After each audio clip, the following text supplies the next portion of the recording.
New York Times interview, speaking about the support that he's seen in Pennsylvania. And maybe you're experiencing Senator Fetterman, or if you have interacted with him or not. So I think what he's saying is, frankly, correct. The level of support in Pennsylvania for Donald Trump is massive. I was just in Pennsylvania for 2 days, earlier last week. I'll be back later this week. It's real. And it's in the rural red counties, but it's also in the traditionally blue counties. I was in Northeast Philadelphia. People want Donald Trump. I've been in Pittsburgh. People want Donald Trump. And so I will tell you that in Pennsylvania, voters have simply had enough.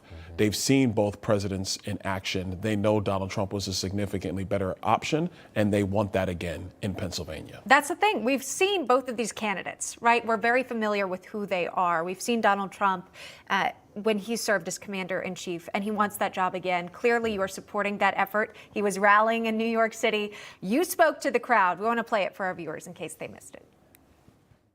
America will take its place again as the shining city on the hill, as the leader of the world, as the #1 nation, as the great experiment, because he's going to fix it once again. And together, New York and around America, we are going to make America great again. God bless you, New York.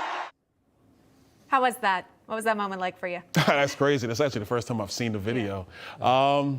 I mean, look, as a New Yorker, from Brooklyn, New York, it was great to be home. To be in Madison Square Garden, just personally for me, was surreal. I was kind of looking around the garden the entire night like, man, this is surreal. We're here doing this. But it was an electric moment in politics.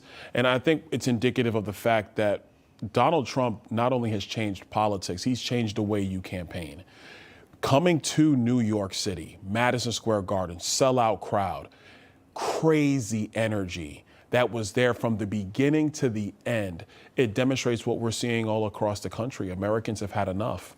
And it doesn't matter if you're here in Manhattan or if you're in Philadelphia or in Phoenix, Detroit, Milwaukee. Americans have had enough. They want a real commander-in-chief. They want Donald Trump. I want to talk to you, if I can, about the black vote and what we've seen. And even on this broadcast today, this broadcast runs about 3 hours. We're in 2 hours of it. And of, the handful of those that were in it that came on this broadcast to talk to us about the rally that we've seen, the majority have been black Americans that are voting for President Trump. Yet legacy media has been calling this rally racist. What are they seeing that perhaps others are not? The legacy media has looked at that rally through the lens of Democrat politics and the fact that Kamala Harris is losing. That's what they see.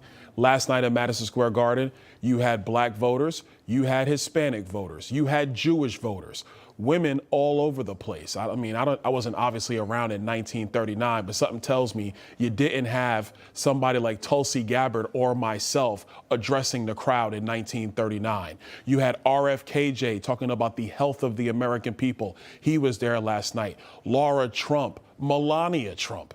Melania special guested last night. It was an epic event. Of course, Donald Trump and J.D. Vance. So what the media is trying to do is what they've been doing this entire time, covering for Kamala Harris, covering for the Democrat Party, covering for progressive radical policies that are destructive of the American people, that don't put the American people first. There was also a call last night by the former president to encourage early voting, which is something maybe we didn't see back in 2020 or even 2016.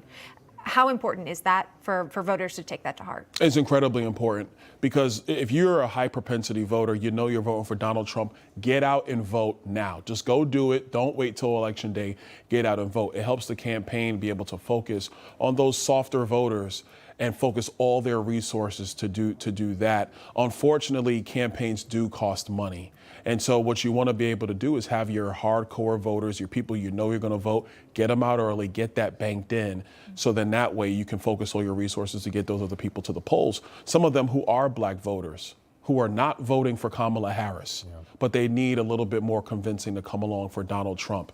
Hispanic men not voting for Kamala Harris need that little bit of convincing to come along for Donald Trump. All those resources need to be focused on that the next 8 days. And that is Florida Congressman Byron Donalds stopping by the studio there after a very big night, Madison Square Garden. I can only imagine what it was like to be on stage to speak in that iconic moment. Congressman, good to see you. Thank you, guys. Thank you. Appreciate you.